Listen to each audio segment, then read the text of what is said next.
Story 1. The Mask That Wouldn't Come Off. Mardi Gras 2025 was packed with tourists and locals, the streets alive with music, parades, and a sea of colorful masks. Among them was a college student named Rachel, who had flown in with friends. She bought a hand-carved mask from a quiet vendor on the edge of the French Quarter. The mask was beautifully painted with gold and black designs, its hollow eyes oddly lifelike. The vendor warned her half-jokingly, "Don't wear it too long, it has a way of sticking to people." Rachel laughed and slipped it on. The mask fit perfectly, almost too perfectly. As the night wore on, Rachel danced, drank, and celebrated. But when she tried to remove the mask, it wouldn't budge. At first, she thought the ties were tangled, but when her friends tugged, the mask seemed fused to her skin. Panic set in.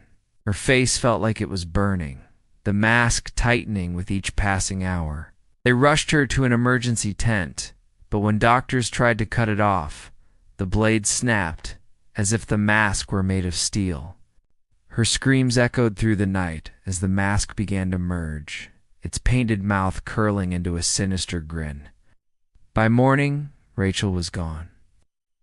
Only the mask was left behind on the ground, empty, cold, and waiting for its next wearer. Story 2. The Silent Parade.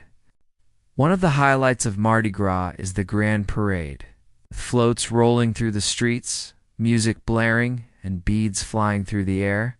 In 2025, however, a group of festival-goers reported something deeply unsettling. Just after midnight, when most of the city was still buzzing, they stumbled onto a side street and saw a small parade moving silently down the road. The floats were old, rotting wood with faded paint. The riders wore antique costumes and masks that looked straight out of the 1800s.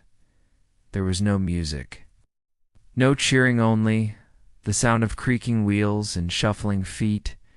When the group tried to get closer, one masked rider extended a hand offering a string of beads. The beads weren't plastic like modern ones, but made of bone, strung together with thin wire. One of the tourists took them, and the moment they did, the parade stopped. Every masked figure turned its head in unison. The air grew suffocating, and the sound of distant drums thundered from nowhere. The group fled in terror, but the tourist who had accepted the beads didn't escape the curse. That night, they were found wandering the streets in a trance, wearing a cracked porcelain mask that no one could remove.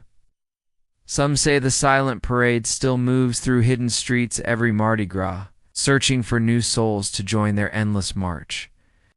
Story 3. The House on Dumaine Street.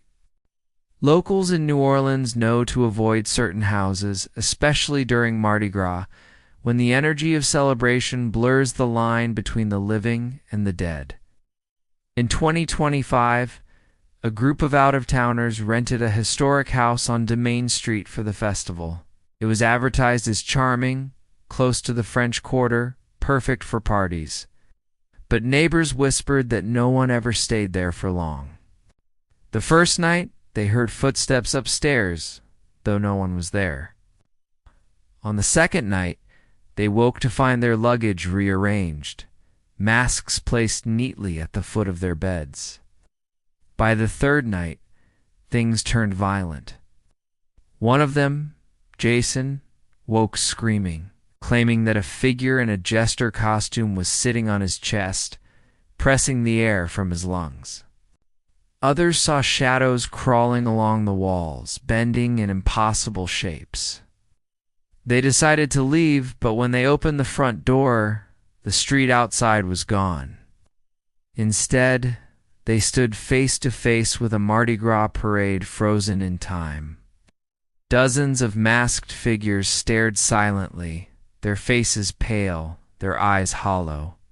The group slammed the door shut, but the sound of knocking began immediately, first soft, then pounding, shaking the entire house. When the police finally entered days later, the house was empty.